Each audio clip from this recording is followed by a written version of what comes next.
There we go. Okay, we are live. If all went as intended, hopefully everything is working.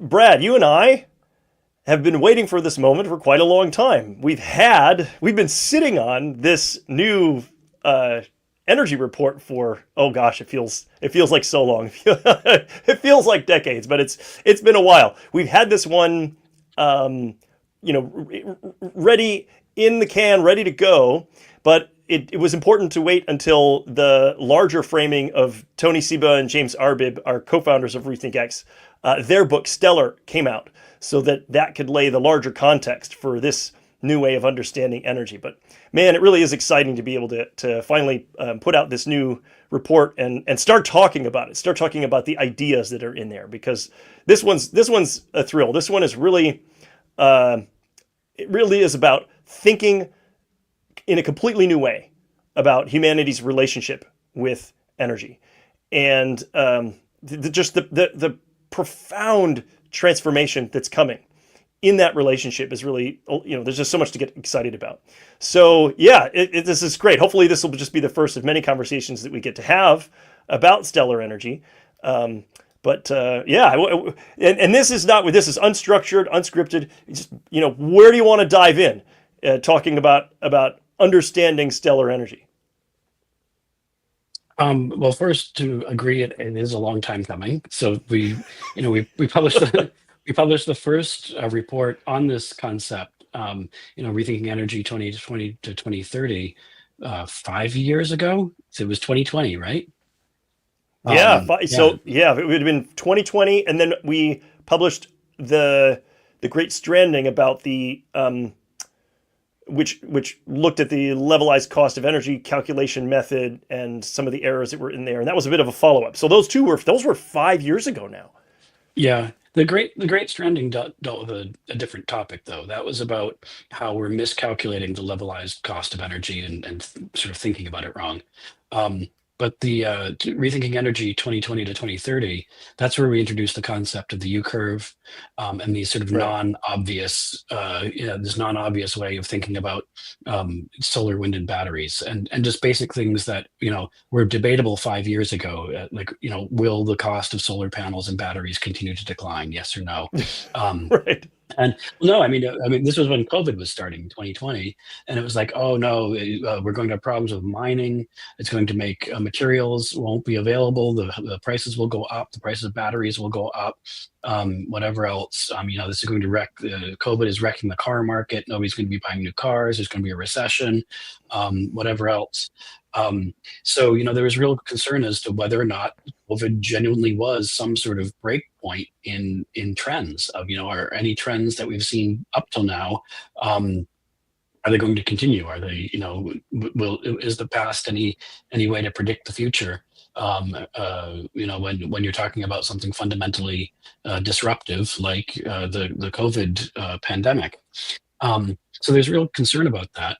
And we've seen data for 30, 40 years and more of the price of lithium ion batteries, solar voltaic panels, wind turbines, whatever else, that we've seen recessions in there. We've seen there wars that have happened. There are, all sorts of global disruptions that have happened in that time. But we still saw this pattern of just declining prices that we see for new technologies. The more you make of something, the cheaper something gets. Or really, the more you have made of something, the cheaper it gets to make the next one. And we said, okay, if solar panels continue to decline in price, batteries continue to decline in price, wind turbines continue to decline in price, then we're looking realistically in the next 5 to 10 years at a point where we're sort of we're through the gateway. There's no the point of no return, where we're going to go. We can realistically go to a 100% solar, wind, and battery energy system. We're very close to it. Um, and um, and so we started thinking about that and said, this isn't like everything we've dealt with in the past with anything with fuel, anything with you have to burn coal, you have to burn natural gas. Um, and First of all, it was that from that first report, we learned, yes, you can have 100% SWB, or very close to it. It can be affordable. It can be cheaper than the current system, and it can be viable basically anywhere on Earth. None of those things were really known until that Well, work. it wasn't that even that they weren't known. There were a small handful of voices in the academic community. Mark Jacobson, for example, his team at Stanford, Sure. that were asserting that from their own findings. But this was widely doubted. It wasn't that it was like, Mhm. oh, this is a question mark, and more work needs to be done to answer this open question. For the most part, it was already dismissed as an Mhm. impossibility 5 years ago when we put out our work on this. And of course, one of the most extraordinary things, we can come back to it, is that we found that there are lots of different systems, lots of different combinations of solar, wind, and batteries that can indeed provide all of the electricity that a society might need. Many, many different combinations could provide 100% of electricity, but they're not all created equal. Some are much more expensive than others, and that was its own fascinating discovery. But we'll come back to that. No, no. I mean, we can continue with that because that recognition that there are many different combinations of solar, wind, and batteries that can get to 100%, a 100% solar, wind battery system. That's where we found the U curve from. So this Yeah. idea that there's a fundamental trade-off between generation and storage. If you can generate a lot 24 hours a day, 7 days a week, then you don't need any storage. Unfortunately, the sun doesn't shine all day and the wind doesn't blow all day. So you need some batteries. But there's a fundamental trade-off. The more solar panels and wind turbines you have, the less batteries you need. The more batteries you have, the less solar panels and wind turbines you need. And then obviously there's a trade-off between solar and wind generators as well. And the optimal depends on price. So if you have a lot of batteries and a little generation capacity, then that's an expensive system because you have a lot of batteries. They're expensive. If you have a lot of solar panels or a lot of wind turbines and relatively little storage capacity, that's still an expensive system because you need a lot of solar panels, you need a lot of generation, you need a lot of wind turbines. And then there's some point sort of in between that is the minimum, the minimum cost system based on cost of solar panels, wind turbines, and batteries, and the fact that generates typically looking at the pattern of solar production by hour. We have data from all around the world of wind production by hour. We have electric demand by hour. Meeting current electric demand with just solar, wind, and batteries it can be the cheapest system. Is not only affordable, it generates a lot more power, and that was not obvious. This sort of superpower finding that we found that we figured, what percentage of the time, what percentage of hours, what percentage of the year are the batteries going to be full, basically, and you're generating solar power and wind power. And you think, okay, yeah, most of the time you're either charging the batteries or discharging them. You're using them at night and you're charging them up during the day. So there's relatively little time when they're full and you've got, a sunny day. And we did the analysis, and it's not a little bit of the time. No, It's a lot of the no, time. it turns out that's totally unintuitive, right? So let me pull up a picture of Yeah. the U curve here. I'm going to see if I can manage to figure out how to do that. But this is from the new report. I hope that's showing in the stream. Let's assume it is. Yep, But I can this see is it. the shape that you're describing. So right, I mean the systems on the left side of the curve are ones where you have a lot of battery energy storage capacity paired with a relatively small amount of wind and solar generating capacity. And they're very, very expensive because batteries are very expensive. And those systems would work. So every point on the curve is a system that's viable. It's just that some are much more expensive than others, and cost is what is represented on the y-axis, the vertical axis. So there's this, like you were saying, this nadir, this low point, this sweet spot at the bottom of the curve that's the cheapest combo. And what's fascinating is that what's cheapest is relatively modest quantity of battery energy storage paired with quite a lot of especially solar. And as a result, this was totally different than what what the existing assumptions were in conventional thinking and conventional energy analysis. I mean, academic ones and industry analyses and so on, right? The prevailing thinking was, well, we're going to have something like 3 or 4 weeks worth of battery energy storage if we want 100% solar, wind, and batteries. And we're going to have something like, 1.1, 1.2x, maybe 120% of the equivalent of the existing generated capacity that's installed today. So take the existing capacity installed today, in yesteryear, that's all of this coal, all of the gas, all of the nuclear, all of the hydropower, all of those conventional sources of electricity. And whatever that is, we would install something like 120% of that in solar and wind, and then pair that with weeks of battery energy storage. This was the prevailing assumption. And of course, the conclusion was that's ridiculously expensive. This is never going to be affordable, and we're going to have, hydrogen for long-term energy storage or some other options. And of course, what the U-curve revealed to us was that no, when you optimize on cost and you solve for the battery quantity, the system, the mix of those 3 technologies you end up with is one where you only need a couple of days worth of battery energy storage. And also unintuitively, you end up with a massive amount of solar and wind generating capacity. And it's just the function of them being so cheap now, the solar and wind capacity, that that's the way the optimum works out. And the crazy thing is that the cheapest system you can build is one that has something like 4 or 6 or 8 times more sheer electricity generated capacity than today's system does, than the system based on the older technologies. And then, of course, that leads into what we call SWB superpower, right? Yeah, so it's kind of crazy. It's like going to a baker and asking for a cake, and they say it'll cost a lot of money. And you say, well, how much will 10 cakes cost? And they say, well, that'll be a lot of money too. And you say, well, how much will 4 cakes cost? And they say, oh, that's cheaper than either 1 or 10. And it's like, what? That doesn't make any sense at all. But okay. Yeah, it's not obvious. I mean, this is the thing. Nonlinear dynamics. They just are so alien and counterintuitive. You can't rely on common sense to reveal them. You have to do the analysis. You have to do the modeling, and it would otherwise be very, very difficult to see these relationships without doing the numbers. And it's interesting too. I mean, this is an example of where building to peak gives you this extraordinary surplus capacity during all of the off-peak other times. And in this case, it's the other times of year, the other seasons around the year, right? So in a solar, wind, and battery system, you're building to the peak of the most difficult,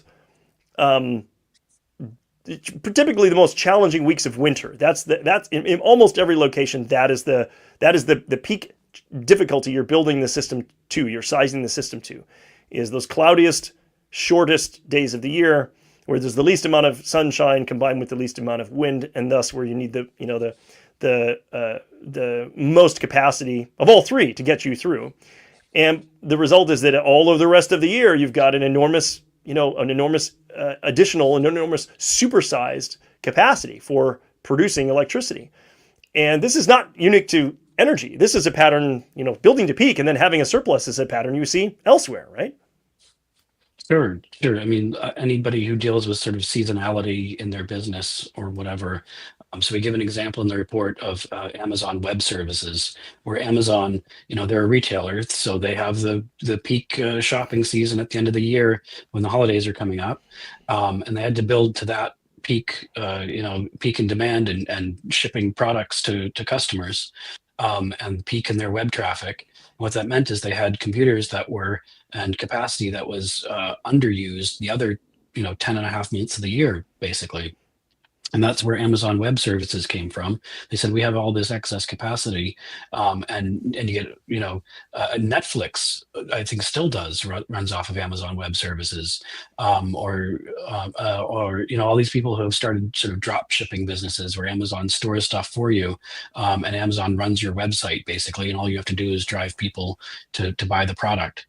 and Amazon will take care of it. So when you're building a system toward a to meet a peak, then you have a lot of underused capacity the rest of the time. You take a photograph of any highway anywhere most of the time, and it's going to have a lot of empty space. You're like, why do we have this many lanes? And it's because, well, we're trying to get cars through 1 hour a day, 5 days a week, basically, and the other, 168 hours in a week, and we're building the highway for 5 of those hours, basically. Um, but yeah, and when you're on the highway, you're like, oh, this highway should be wider because I can't get home, as quickly as I want to. Um, but um, but we have this sort of U curve pattern that we discovered, this incredible under overabundance of or oversupply of power.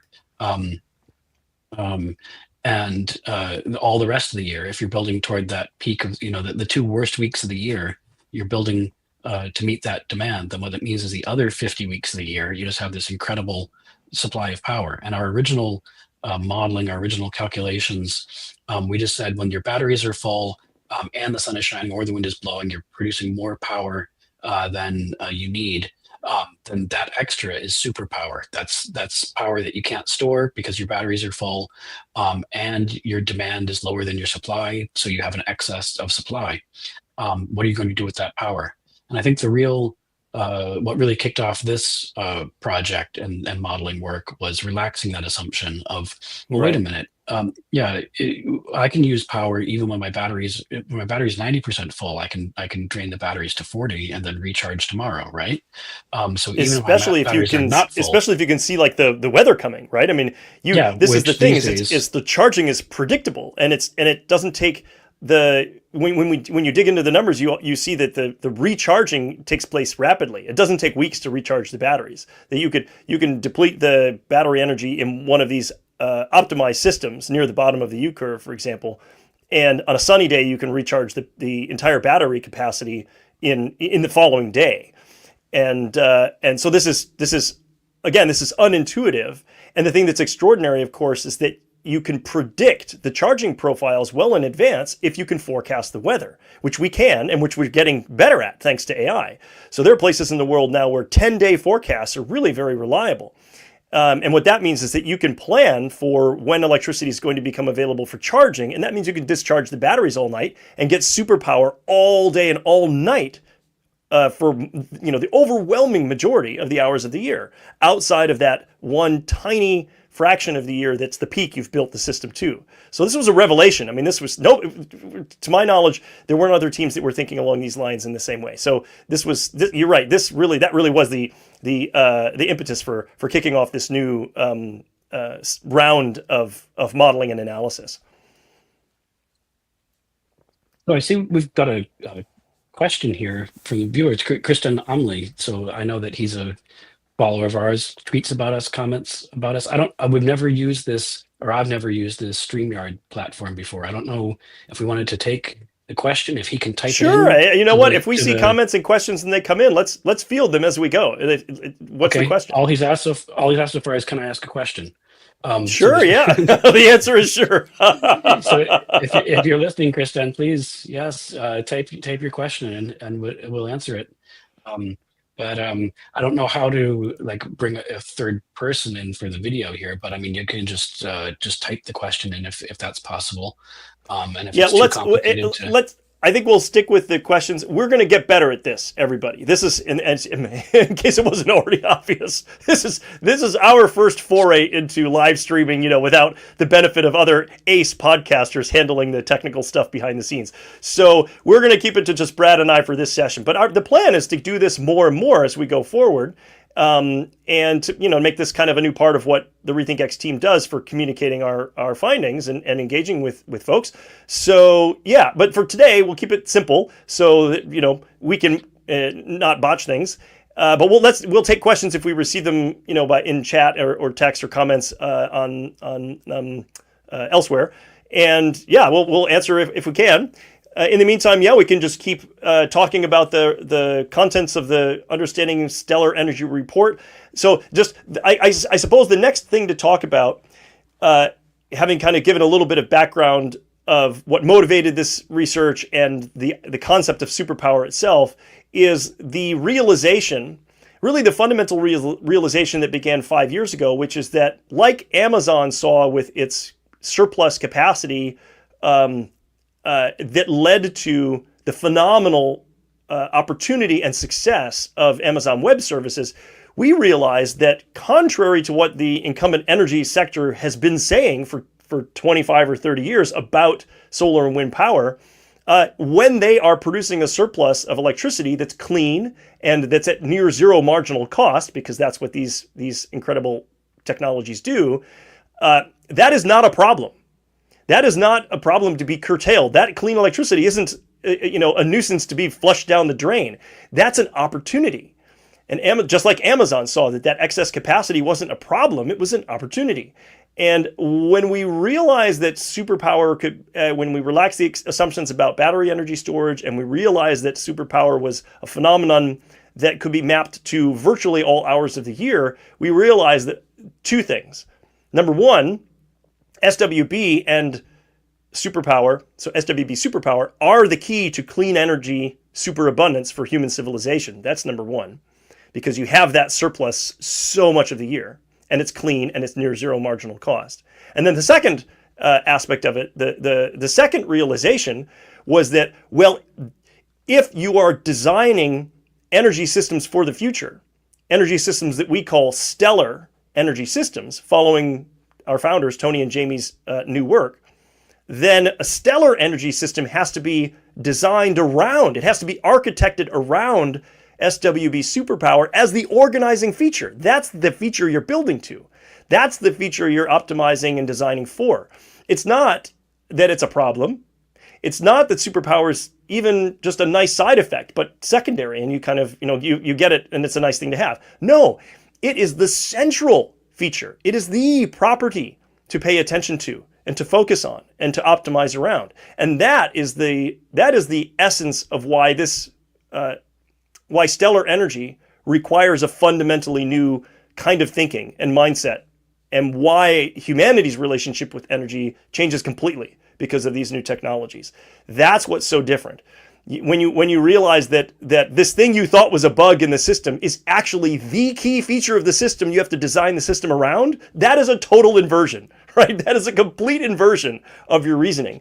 And it means that all of the old reasoning, all of these status quo and incumbent thinking is upside down. It's backwards. It's wrong. It's not going to work. And we have to, we're biased. It's in our name. You have to rethink things fundamentally. And we really do. We need to rethink energy through the lens of SWB superpower. Okay. Well, I think Christian's question, I think it's all come in now, and it relates just to that, about rethinking based on energy and transportation and superabundance.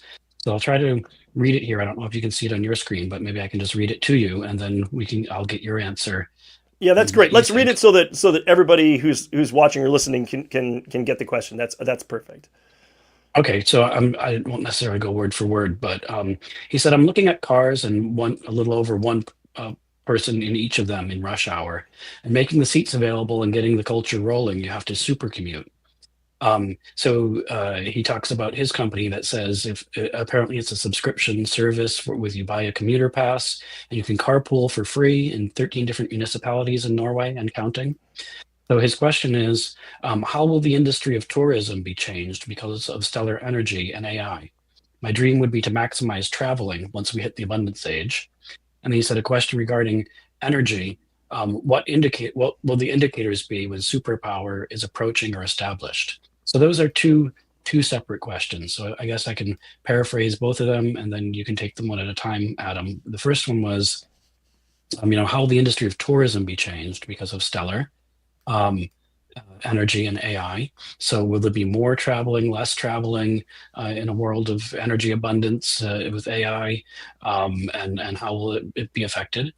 And then regarding energy, what indicators will there be of superpowers approaching? So what signs should we be looking for that this stellar energy system is getting closer, or will there be signs?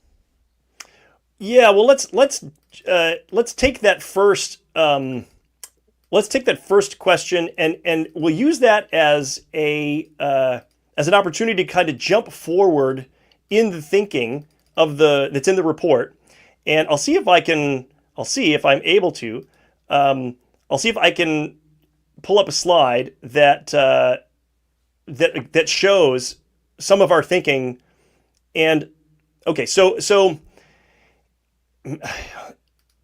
I'm struggling here, and I'm struggling to walk and chew gum. And as is revealed, I'm not good at this yet. But I'm going to navigate to the place in our report where we talk about what makes a stellar energy system different than today's energy system. And so this is the diagram that I'm looking for. Okay, this is the infographic that I'm looking for, and I guess the answer to the question is I'm going to jump down to the last item on this list. We list 8 key differences that are really part of how you rethink energy through the lens of stellar. And the last of these, and perhaps the most profound of them, is what speaks to the question. And that is, in a condition of superabundance, and in this case it's clean energy that's the thing that's superabundant, you don't try to minimize your use of something that's superabundant, right? And that's very alien, because for generations now, all of us have been taught to conserve energy in the sense that conserving it means use as little as possible. Try not to utilize this amazing thing, energy. And of course, this is at odds with so many other human interests, because energy is so strongly correlated with human development across every dimension and measurable metric you could imagine. So using energy is phenomenally good. It's an incredibly good and important a pillar of human prosperity just across the board. And yet, because it's costly and because it has externalities, it has environmental downsides, it has social costs in many places and in many cases, it has health costs from air pollution. If you obtain that energy from burning coal or burning fossil fuels, for example, then minimizing the use of it to save money and to save the environment and to save health and so forth, that was the prevailing thinking. But when a resource, and in this case it's energy, becomes clean, it doesn't have those downsides or harms, and it's super abundant, meaning that it's very, very low cost and its available supply is enormous, then you no longer need to think in terms of utilizing as little as possible. Again, the reasoning, the thinking here inverts, it flips upside down. And the new way to think about something that's super abundant is that you shouldn't let it go to waste. So in the old system, don't waste energy. That's a bad thing. In a system based on scarcity. In this new system, in a stellar energy system where clean energy is super abundant, you don't let all that clean energy go to waste. You need to find ways to utilize it. Otherwise, that is being inefficient. So efficiency has a totally different and inverted meaning in a stellar energy system than the old energy system. Now, how does that answer the question? Well, the answer is that we should be using energy more to do more of everything that energy enables, right? And energy enables, surprise, shocker here, brace yourselves, energy enables practically everything else in society. Transportation is just one of those things. Of course, through every link in every supply chain, it enables most other markets for most other goods and services. Tourism, recreation, travel, of course. So in how does stellar energy change things? Stellar energy means we're talking about a future of abundance. We're talking about a future where utilization is a good thing, not something to be shunned, right? And so yeah, this demands an entirely new mindset, a completely new way of thinking, and it is going to feel alien at first. It is going to run contrary to our intuitions that have been indoctrinated into all of us since very early in our lives. And there's going to be pushback against this too. There's going to be a lot of whataboutism. Well, the Jevons effect, and what about all this and that and the other? And we've worked through that on our team, and we can respond to all those concerns. But the basic picture is that superabundant clean energy is a good thing, one of the greatest things that's ever emerged in human history. Stellar energy is a profound transformation for humanity, and using more energy is going to become an overwhelmingly positive thing in every respect going forward. And yeah, the specific examples in the question, transportation, travel, those are just those are just part of the total picture, right? I hope that's a reasonable answer to that. It's a great question. It's super valid, super important. And you'll have to remind me, Brad. What was the second question?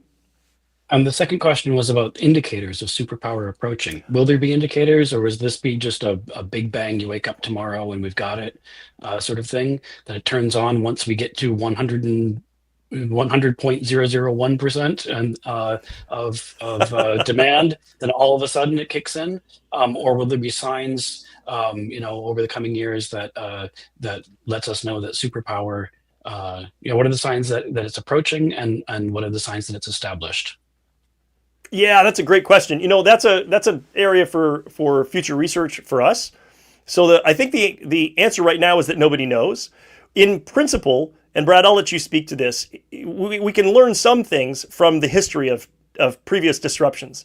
We can characterize certain moments as turning points or rupture points or ignition points, and we can talk about how systems do transform. So I'm going to pitch this one back over to Brad to give a more in-depth answer there through the lens of history, because I'll just let the cat out of the bag a little bit, since it's a fun opportunity to.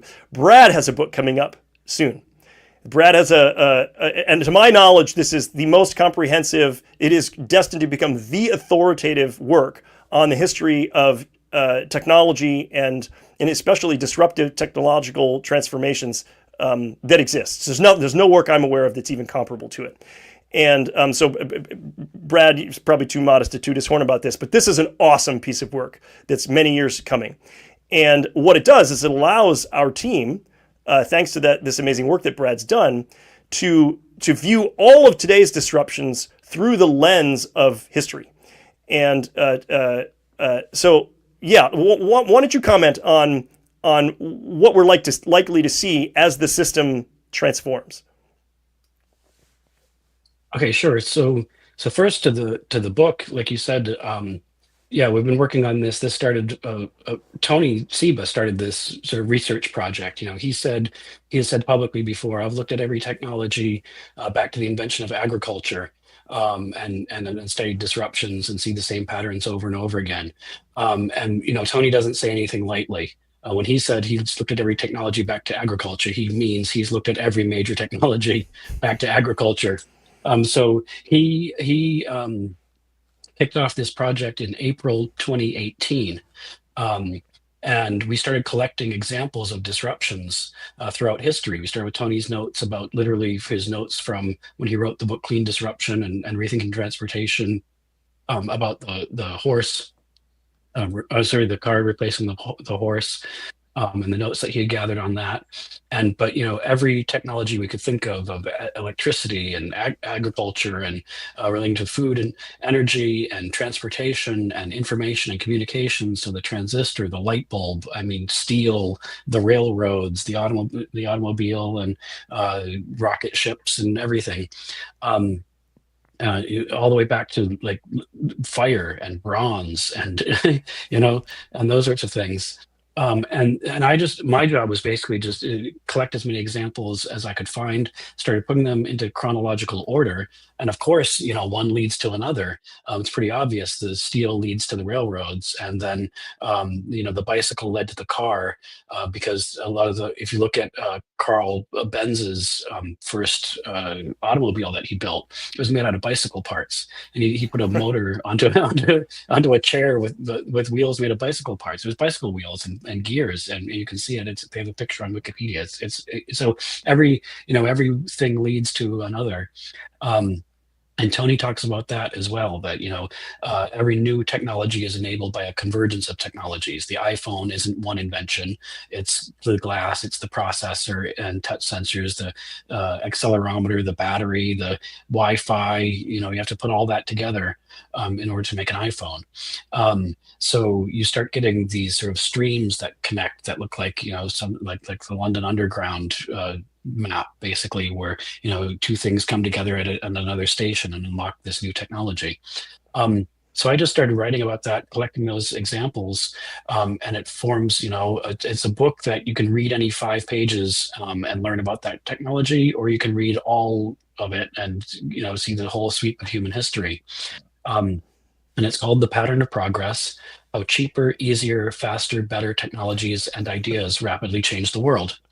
And it'll be, our intention is to publish the end of this month, and it looks like we're on track to do that. But within the next few weeks, we'll publish this book. I've already published some of the content on RethinkX's blog over the past couple of years, just dribbling out a blog post here and there about different technologies that have shaped history, like synthetic dyes and the birth control pill and ballpoint pens, and a variety of different things. Um, so yeah, that book will be coming out. But one thing that we've noticed in this pattern, and I've been kind of worried about the book because it's kind of a boring story, because it's so repetitive. It's like every new technology goes through the same steps. I mean, like every single one goes through the same steps. So somebody has this idea and they try to make something, and they launch it as a product. Maybe the first one fails, and then they try again, and you get this S-shaped pattern of adoption. But one of the things that we've noticed in this pattern is resistance by incumbents. Right. So whenever a new technology is launched, and it's only a couple percent of the market, you can ignore it because it's only a couple of percent of the market. But if it's growing a lot faster and starting to take business away from incumbents, starts biting into their profit, that's when you start to get pushback. That's when we start to see things like an attempt at a ban on something. So when margarine came out, it was originally called Butterin. And dairy producers, butter manufacturers, said you can't call it that. It confuses consumers. So the British government banned the use of the word Butterin, and that's how why they changed the name to margarine. So you get incumbents wanting to ban new technologies, mocking them. If a technology is relatively expensive compared to the incumbents, they'll say it's just a toy. It's a toy for rich guys who have more money than brains. And why would you buy an automobile when you can have a horse? Everybody has a horse, or whatever else, a telephone, when there are only 3 other people to call. And if a technology is relatively You're right. If a technology is relatively cheap, they said the same thing about the iPhone. Steve Ballmer, the CEO of Microsoft, was saying, why would I buy a $600 phone that doesn't have a keyboard when I can buy a $100 phone that does? And 2 years later, everybody had had the iPhone or something that was like it. Now every phone out there is a smartphone, and so if a technology is cheaper and lower performing, if it's more expensive, they say that you're dumb for buying it. You have too much money, and it's a toy for rich guys. If it's cheap and lower performing, because it's a new developing technology, they'll say it's a toy. This isn't a real electric cars aren't real cars. Real cars have shifting levers, so you can shift between gears. And if you can just step on the pedal and go, that's not a real car. And then, of course, nobody's talking about how important it is to shift your diesel car anymore. It was a big deal 5 or 10 years ago, but it isn't anymore. Certainly, parts of the world that are where we're seeing rapid EV adoption. So I think that's one sign of impending superpower, is that incumbents will be saying, and they've already said this, you can't have more than 5% solar power in the grid because it'll cause the grid to collapse. Wind is unreliable, solar is unreliable. As it's gotten cheaper now, something like 98% of all new energy capacity that was added to the US grid this year so far, 2025, the first 4 months of the year so far, has been solar or wind. It's 98%. We're seeing Right. places like South Australia that are building enormous batteries, that each project is more than like all the batteries ever built up to the year 1990 or whatever it was. I don't know what it was, but they're Yeah, just, it's just nuts. Crazy. yeah, every project is like every battery ever built in human history, plus another 50% or something like that. They're just enormous projects. And then solar panels and wind turbines are getting cheaper. And it's realistic that South Australia could be the first place in the world where we see superpower emerge, unless there's somewhere else that wants to leapfrog them and intentionally start building it now. But yeah, I think that would be one sign of impending superpower is increased resistance from incumbents who are recognizing that this will be a threat to them. Sure, for sure. I mean, this a stellar energy system could emerge in several different ways. One other pattern we've noticed throughout history is that disruption tends to come from the edge, not the center of power and success under the status quo. In other words, the winners of the existing paradigm don't often disrupt themselves. It tends to be outsiders. And so in this case, an outsider could be a smaller country or a community or even a city that decides to embrace solar, wind, and batteries and go all in on stellar energy sooner than its neighbors. And it could more rapidly begin to reap the rewards of doing so. And so South Australia is perhaps a good example where we're likely to see that. But regions, indeed, where we expect that smaller regions, even community level things or enterprise level installations, for example, like an industrial park that chose to create its own stellar energy system for its own local use. We could expect islanded or microgrid scale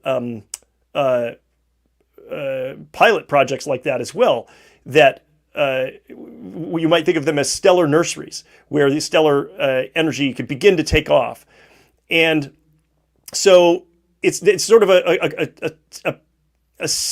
there are multiple pathways to the stellar energy future. Some lie through the transformation of the existing incumbencies and the existing systems and all of the infrastructure and investments and assets that are legacy that are remaining around those.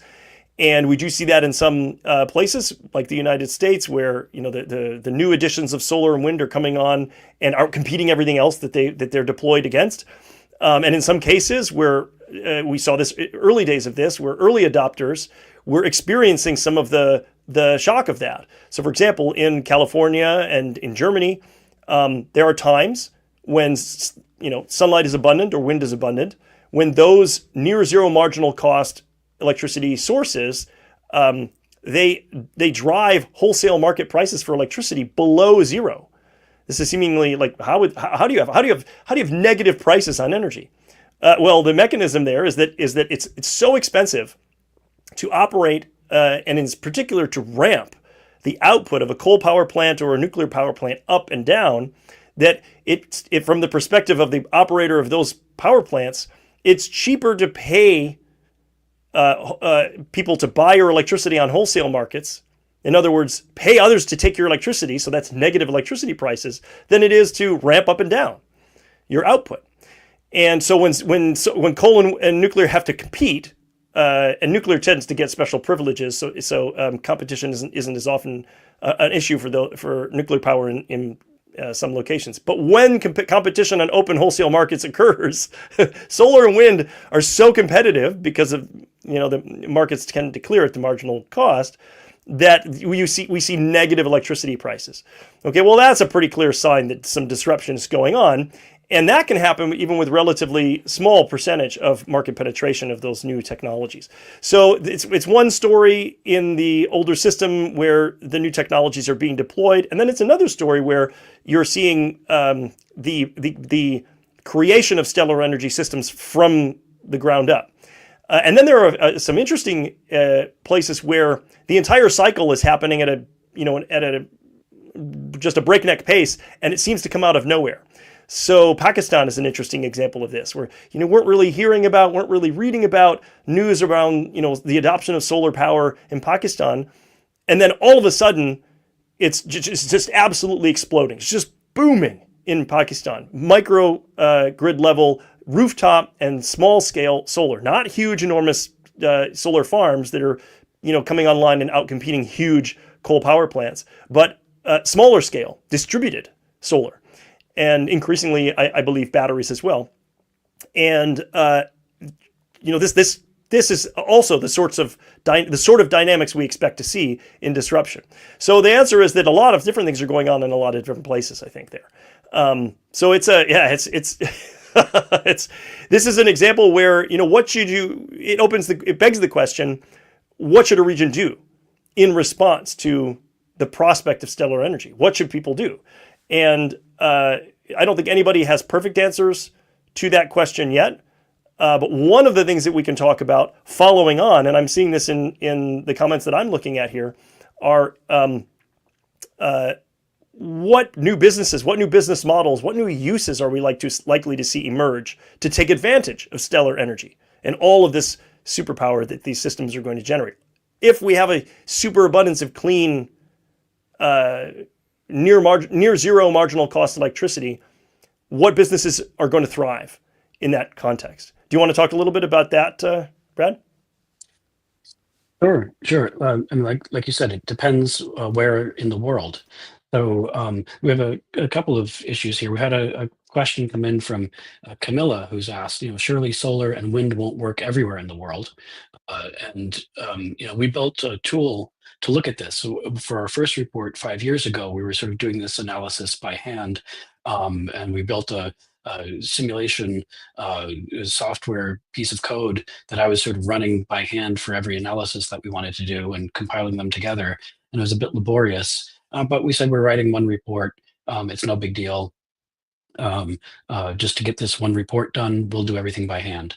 But then, we RethinkX developed that into a analysis tool that's a piece of software, the Superpower Explorer. But as a not-for-profit organization, we really can't, sell access to that. You can't operate as a business if you're a not-for-profit and, make money, do consulting projects and whatever, and make money as revenue, and make for profit, and then just say we're not going to pay taxes on it because we're not for profit. No government will allow you to do that. So we split off this new sort of for-profit venture from RethinkX called NavigateX. And that's now a live operating company. So with a separate website, navigatex.tech, T-E-C-H. So NavigateX, all one word. And that's sort of the for-profit, branch of RethinkX.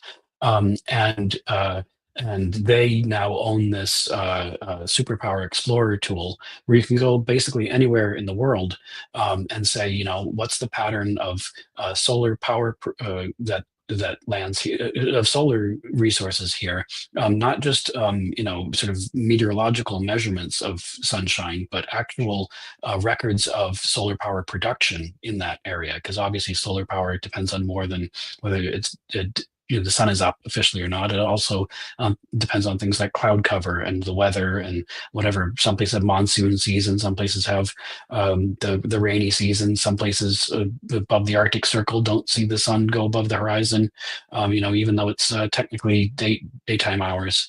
So you can go anywhere you want in the world, or the NavigateX tech will do it for you. Go anywhere in the world and see the availability of solar, see the availability of wind, see local demand, and that tells you how much superpower is available anywhere in the world. The pattern throughout the course of the year, because obviously sunnier and windier months will have more depending on where you are, and then variability over different years. So we have many years of data that we've fed in here. So that's the first step into knowing what are you going to do, what can you do with superpower, what new industries, is that you have to know for any location how much. What we found, how much superpower will you have? And what we found is basically everywhere in the world where people live, there is, the potential for superpower. We've seen, and it's not just our opinion of that, but we've seen, scientific reports of people who are looking at a full 100 SWB systems for Antarctica because they're so dependent on shipping in fuel. We've seen analysis for Mars. There are people who have been looking at full 100 SWB. So it's not just will it work everywhere in the world, it will work everywhere in the worlds, because we're talking about building colonies on Mars and whatever bases on the moon. right now. And with what's happening in rocketry and the cost of putting mass into orbit and putting mass, out of the Earth's gravitational well, it seems, possible that we're going to have to deal with issues like how much sunshine. I'm certain there are people who do this for a living, basically for just the moon, and people thinking about it for just Mars, of how much power we're going to have. But it seems basically everywhere in the world can meet its needs through 100% SWB. And the sunnier or windier you are, the more superpower you'll have, and that means just, what can you, based on how much energy do you have, what do you want to do with that? Very sunny places in the world that maybe don't have a lot of water could be desalinating seawater, or recycling wastewater so it doesn't get dumped into the environment but can get reused. Um, there are people who are saying we should be greening entire deserts, just planting trees and irrigating them for climate related purposes, but also just to have more habitable places in the world that are like the places we want to live. Um, we can be recycling metal, glass. You can have, we could be doing food production off of energy, basically. As a right we are now, we're getting energy from sunshine by using immense areas of land. But you could be producing food just on much less land. So in Finland, there's this company, Solar Foods, that's sort of growing protein rich microorganisms that they are producing food products already. They have some sort of protein shake, basically, and other applications as well. But precision fermentation, taking microorganisms to make individual molecules, not just for food, but for dye molecules as well. So things that we're growing now in giant fields, things that are very energy intensive. We're growing, huge areas of land, over huge areas of land, growing crops to feed to animals to turn them into meat, when we could be growing meat. Uh, you know, Whenever to get milk, to get the protein from milk, when we could just be producing the protein from milk and not and leaving the cows out of it, leave them alone. Um, um, so yeah, all sorts of possibilities for food. Obviously a 100% energy electric transportation system is where we're heading. For cars already, some parts of the world are seeing 90% plus of cars, 95% more of new cars, passenger cars are electric. We're seeing electric ferries. The largest electric ferry in the world is being built now in Australia, and it will go into operation in Uruguay. I mean, it's a 130-meter vessel that can hold 2,000 people and 200 cars. It's an enormous ship. And um, so we're seeing electric ferries in operation, electric trucks, drones that will be used for deliveries are in operation. So Zipline is a company. They started doing very high value products like shipping blood to hospitals. And now they're getting into more sort of consumer deliveries of bringing to your house, something you order off of Amazon, basically.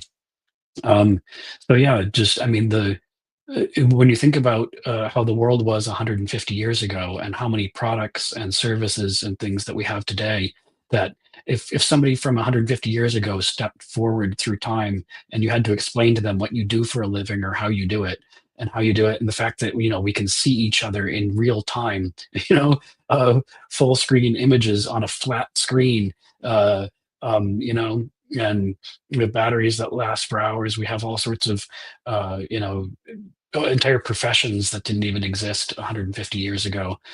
So what we've gained in terms of abilities of things to do, and then what we've lost in terms of horrible diseases that we don't have to worry about anymore, and that many of them came down to antibiotics and just getting clean water into people's houses and getting sufficient nutrition. I mean, this wasn't difficult in concept for a lot of these. It was just difficult to actually do because it takes energy, and it takes metal, and metal takes energy, and it takes moving things, and moving things takes energy, and then now so including much of including labor. moving water, by the way, and Yeah, and yeah. of course sanitizing water and processing water, and manufacturing the chemicals to sterilize water, chlorine and related materials, especially. Yeah. Yeah, it all comes back to energy. And I Like mean, you again, said, this energy is just so central to prosperity and well-being, just across the board, it's because it's it's an more input than a into it's more than absolutely a everything, right? correlation. Yeah, Yeah, it's more than yeah. a correlation. You call it a correlation. Energy is correlated with well-being, but Well, I think it's it's more than causal. That's that. true. Yeah. Yeah, yeah, for sure. Well, one more thing to say about, well, maybe a couple more things just to add about the uses of stellar energy and how to think differently about those. When energy is clean and super abundant, and utilization of it becomes, the key. Like, how do you make use of this? It's tempting to look for one killer application. But that's sort of one-dimensional thinking, right? And there may be one, there may be some killer apps like that. So, for example, we're hearing a lot about, AI.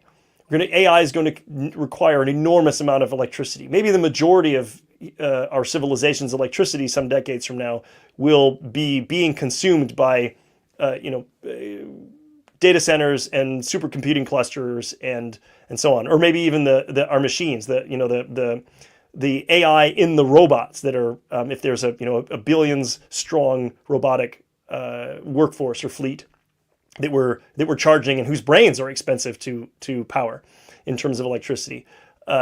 So those sorts of applications, those are stellar energy is a clear choice. Solar, wind, and batteries providing superpower is a clear choice, economically and otherwise, for meeting additional electricity demand. And of course, AI is being pointed to right now as a key emergent source of electricity demand.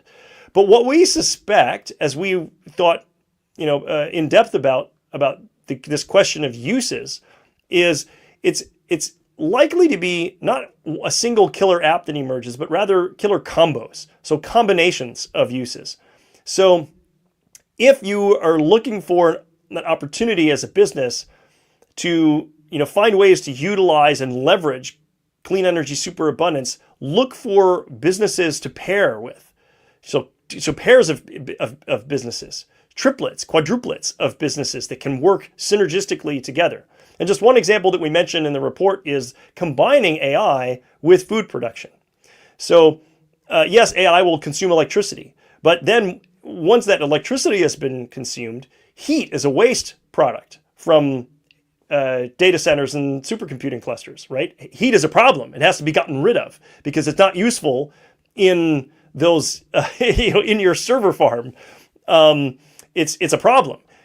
But that same heat can be an input into new food technology. So if you're doing precision fermentation or cellular agriculture, and a major cost center today is conventional energy to provide heating to make sure that you can keep your bioreactors at optimal metabolic temperature, which is typically above room temperature. You want to keep these things warm.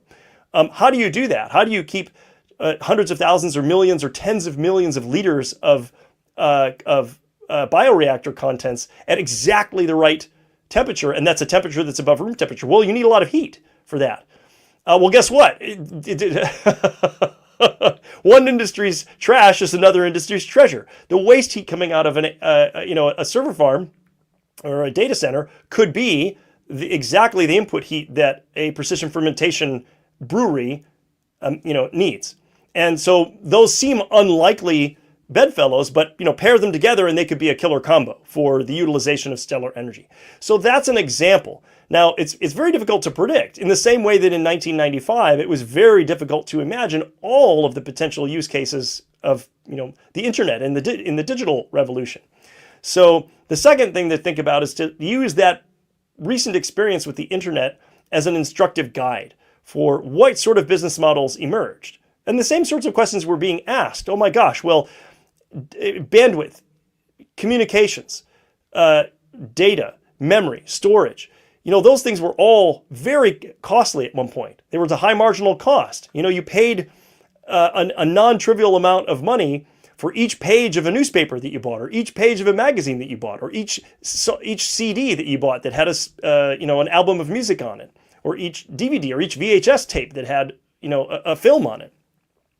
Okay, the internet changed all of that. Suddenly, all of that data, transmitting it, storing it, receiving it, playing it back, all of that became so super abundant, its marginal cost near zero, and its supply absolutely enormous, that entirely new business models had to emerge to leverage that and utilize that capacity. And the old business models were disrupted completely, right? No more long distance phone calls. Who would have imagined that having a video call like this would be essentially free?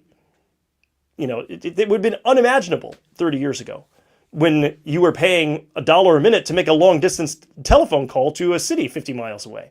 So that is the kind of thinking that's going to be needed, or rethinking rather, to find opportunities and leverage opportunities around stellar energy. But surely the opportunities are there, and we're beginning to see signs of those emerge already. So it's incredibly exciting, incredibly thrilling.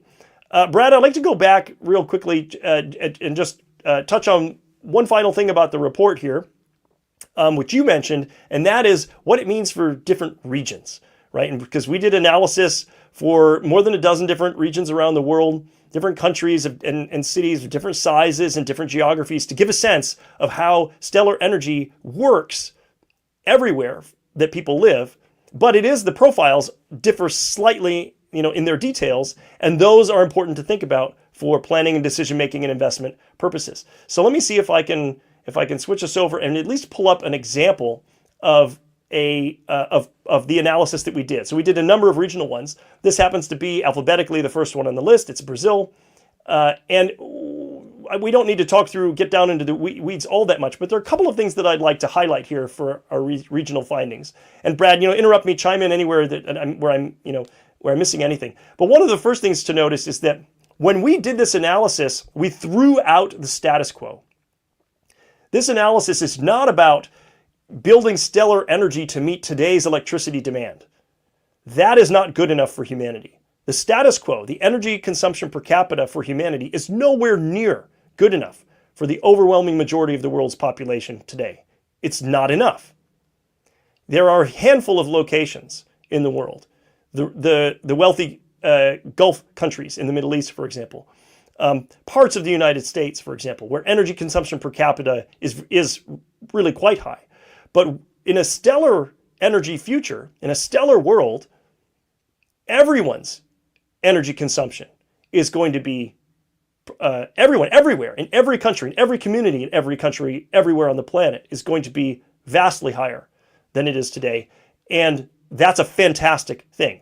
And so what we see here, and I'd just like to highlight the central graph in the center, what we see here is that there's a very strong relationship, and as Brad said, it's causal, between the energy use and the well-being, the prosperity of a society. And we see this very clear pattern. There are no exceptions to it. There are no really wealthy countries that use almost no energy, and vice versa. There are no extremely poor countries that use loads and loads of energy. The trend is locked onto that line. And where we want to head is off the chart. That's where a stellar energy system takes us. So this is the picture for Brazil, just very quickly. And one of the other findings I'd like to highlight here are these center two graphs on the right-hand side. We've got Brazil's actual U-curve here, which is interesting as well. But the superpower curve that we show here for our two different scenarios, prosperity and then superabundance. This is you can think of the two scenarios as great and totally amazingly great. It's not sort of bad and good. It's just awesome and awesomer. But these charts in the center give a region a sense. So this is what our software allows us to do now. It gives you a sense of what to expect month by month in terms of superpower availability in a region. And this can vary. So the energy that's available in January is different than the energy that's available in June in many places. And there's a consistent pattern throughout the course of the year. And then in some regions, there's more or less variability year to year. And so the superpower curve is a month-by-month way of showing that information. So I just wanted to pull that up very quickly and touch on it. We won't go into details. We'll do a deeper dive in future conversations ahead. But I wanted to at least show that to give a sense of, if you're interested in what stellar energy means for your region, have a look at the regional examples we've provided. A lot of them will give you a good idea because we chose representative samples. from which most places of the world could draw a reasonable parallel, even if they're not on the actual list of cases that we analyzed. But then we can do anywhere in the world now. Anywhere is open to analysis now, and NavigateX is looking for collaborators to begin exploring the possibilities there. So this is super exciting because you can get a little bit of a taste of what stellar energy would look like for a region in this new report that we published, but it's only a taste. The thing to emphasize here is that this is just the beginning. This is the start of an incredible journey. And there are still, there are far more questions than answers at this point. It's a journey of discovery that we have to make. Hence the name Navigate X. We're trying to we have a sense of where the destination is now, thanks to Tony and Jamie, our co-founders who wrote the book Stellar. We have a sense of where humanity can go if we make good choices. The real question from here is, how do we take the steps? How do we navigate from here to there? That is an enormous challenge. And we can start to get a sense of that. We can start to get some answers, some guidance, some insight with the sort of analyses that we've presented, are giving a taste of here in this report. So I just wanted to touch on that. Brad, I'm missing stuff here. What else is there to say on the regional analyses? I think you did a great job. So NavigateX, is looking for collaborators, and I think I can't speak on their behalf because it's a separate organization now, but I think they're looking for sort of major partners here of national level governments or regional governments, or any sort of major sort of coalition, like that.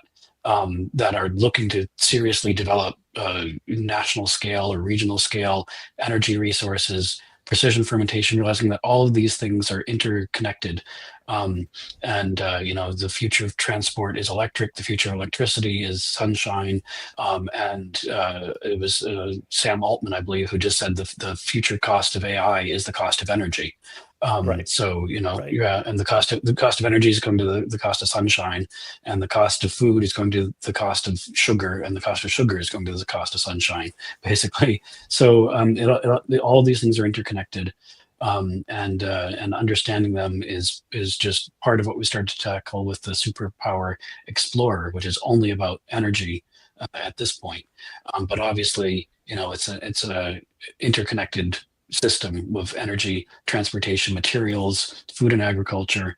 And like you said, Tony and Jamie have started to lay out the vision of that in their new book, Stellar, that has just been published. And then my book, they're looking forward, and then my book, The Pattern of Progress, which I hope to publish in the coming weeks, is more looking backward. But also, at the end of the book, I look forward as well, as to what the future will be with food, with energy, for labor, artificial labor. As artificial intelligence gets better, we're already seeing robots that they can dance, but maybe we'll see ones in our homes actually doing useful things, in factories doing useful things. And then when they start installing solar panels, then you get this self-reinforcing feedback loop. When they start driving cars, you don't have to be in the form of humanoid robot, but we're seeing robo taxis already on the road. It looks like Tesla is going to be launching some sort of network next month, and then when these robots start building more robots, Right. then that's when we kick into this double exponential of labor giving us more labor, which gives us more ability to install and maintain energy resources, which gives us more ability to do AI, which gives us more ability to perform labor. And that's when we get this stellar ignition point, if you will, of sort of like a massive material, just like when stars form. If you have a Jupiter worth of material, it doesn't glow on its own. But if you get to the sun worth of material, it starts to glow and radiate its own light.